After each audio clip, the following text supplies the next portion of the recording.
dibuka. Baik, Assalamualaikum warahmatullahi wabarakatuh. Perkenalkan, kami dari kelompok 4 ingin mempresentasikan hasil diskusi kami tentang proses pembuatan deterjen.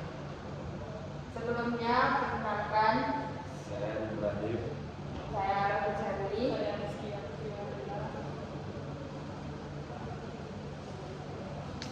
Nah, baik, latar belakang adanya industri deterjen itu adalah pertama itu karena deterjen itu penting untuk keperluan rumah tangga dan industri. Kalau di rumah tangga itu contohnya buat mencuci.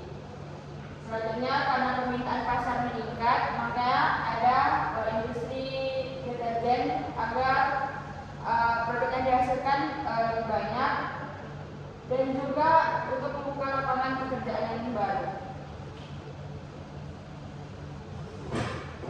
Baik, saya lanjutkan. Dia deterjen merupakan bahan pembersih sintesis yang memiliki kemampuan untuk menurunkan tegangan permukaan air, sehingga kotoran dapat terlepas dari permukaan benda. Deterjen tersusun dari bahan utama berupa surfaktan ditambahkan dengan bahan penduduk seperti builder, filter, dan aditif. Pada belakangnya itu, kebutuhan deterjen meningkat seiring dengan pertumbuhan penduduk dan gaya hidup modern. Industri deterjen menjadi bagian penting dalam sektor kimia hilir karena menghasilkan produk konsumsi dengan nilai tambah yang tinggi. Tujuan produksinya yang pertama menghasilkan deterjen berkualitas tinggi dengan komposisi bahan yang tepat. Yang kedua, memenuhi standar mutu seperti pH, kadar air, daya cuci, dan stabilitas. Yang ketiga, menerapkan proses produksi yang efisiensi dan ramah lingkungan. Yang keempat, memastikan keselamatan kerja dan pengendalian limbah industri. Selanjutnya kerja Melayu. Selanjutnya ada bahan baku deterjen. Bahan baku deterjen terbagi menjadi 4. Yang pertama ada bahan utama surfaktan. Surfaktan adalah senyawa permukaan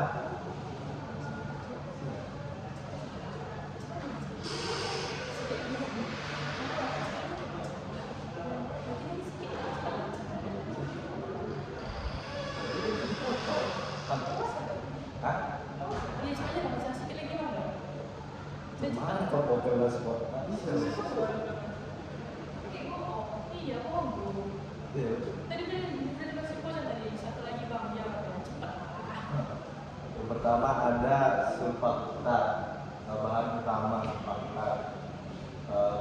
Senyawa aktif permukaan yang menurunkan tegangan permukaan air. Jenis surfaktan umum anionik. Terus ada non-ionik, kationik, dan amfotermik. Yang kedua ada bahan pembuatan builder. Fungsinya meningkatkan efektivitas surfaktan dengan mengaktifkan ion. Terus ada filler, menambah volume dan mengatur konsistensi deterjen. Umumnya digunakan sodium sulfat, dan ada yang terakhir aditif, pewangi, pewarna, anti reposisi, enzim, dan agen pengawet. Selanjutnya ada diagram halogen yang akan dijelaskan oleh Sherly. Baiklah, di sini saya akan menjelaskan diagram alir tentang proses pembuatan sabun. Nah, yang pertama itu adalah persiapan bahan.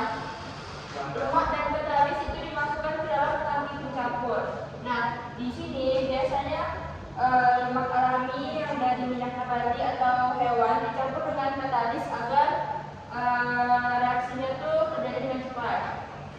Nah, kemudian campuran dari bahan baku dari katalis tadi dimasukkan ke dalam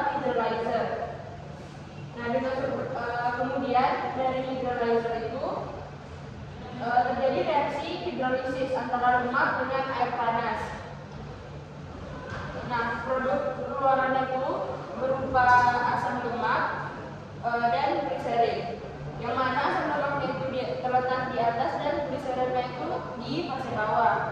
Nah, kemudian gliserin itu dipisahkan dan dimurnikan melalui evaporator yang menghasilkan gliserin sebagai produk samping. Nah, selanjutnya ada proses pemurnian asam lemak. Nah, asam lemak panas yang dari hidrolyzer tadi dialirkan ke heat exchanger untuk pengaturan suhu. Nah, lalu menuju flash tank untuk memisahkan uap air. Nah, kemudian asam lemak tadi dimurnikan di dalam destilator vakum dengan bantuan steam atau uap panas. Nah, kemudian hasil destilasinya itu ditampung di tangki penampung, sedangkan residu dibuang atau dimanfaatkan untuk yang lain. Nah, yang keempat ada proses netralisasi atau pembuatan sabun. Nah, asam lemak murni dialirkan ke mixer, lalu direaksikan dengan caustic soda untuk membentuk sabun atau garam natrium dari asam lemak dan air. Nah, kadang juga itu ditambahkan dengan zat aditif seperti pewangi, pewarna, pelembut, atau bahan aktif lain. Nah, kemudian hasil reaksi dari mixer netralizer tadi ditampung dalam tangki sabun. Nah, proses selanjutnya itu ada pemekatan dan pengeringan sabun. Nah, dari tangki sabun tadi, campuran itu dialirkan melalui pompa yang bertekanan tinggi menuju heat exchanger dan flash tank, di mana kelebihan airnya itu diuapkan menggunakan steam. Nah, tujuannya untuk mendapatkan sabun dengan kadar air yang sesuai. Nah, kemudian untuk pembentukan sabun padat, nah sabun setengah jadi tadi dialirkan ke dalam freezer untuk didinginkan. Kemudian baru masuk ke tahap pemotongan dan pencetakan agar terbentuk batangan sabun sesuai ukuran yang diinginkan. Nah, kemudian sabun masuk ke tahap konvensional atau produk aerated shock, yaitu proses akhir seperti pendinginan, pencampuran udara, atau finishing permukaan. Nah, produk hasilnya itu berupa sabun padat, dan produk sampingnya itu adalah gliserin yang dapat dimurnikan untuk industri kosmetik, farmasi, atau bahan kimia lain. Nah, selanjutnya akan dijelaskan oleh Kia.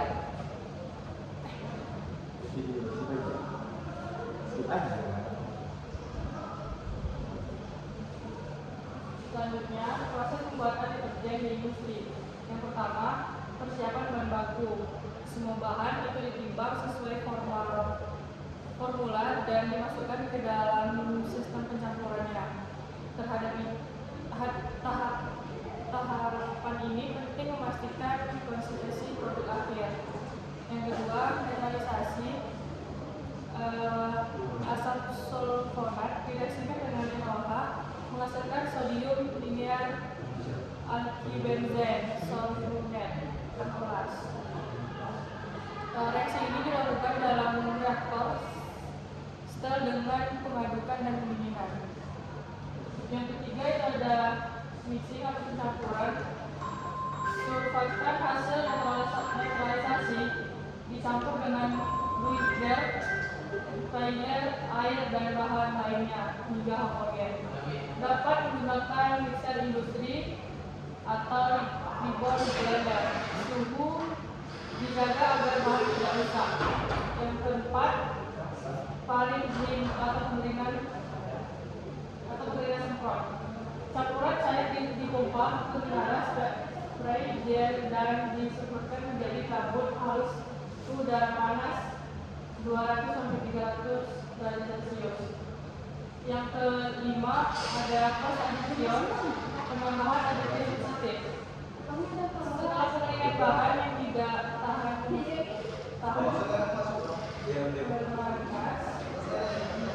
pewangi enzim pewarna ditambahkan.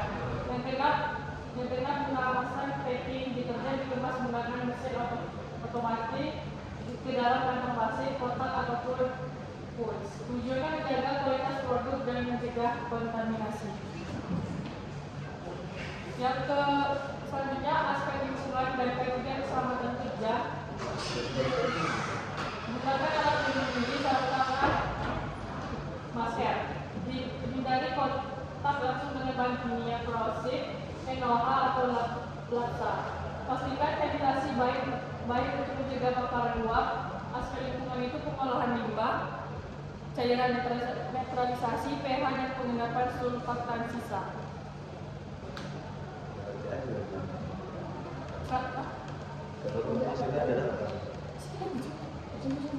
Selanjutnya produk akhir dan pengujian mutu.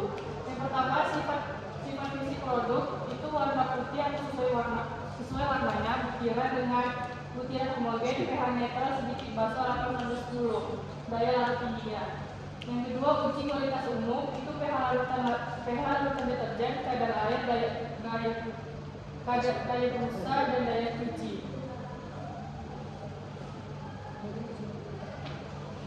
Nah, jadi kesimpulan dari PPT ini adalah operasi pembuatan deterjen industri itu melibatkan kombinasi antara reaksi kimia dan operasi teknik kimia.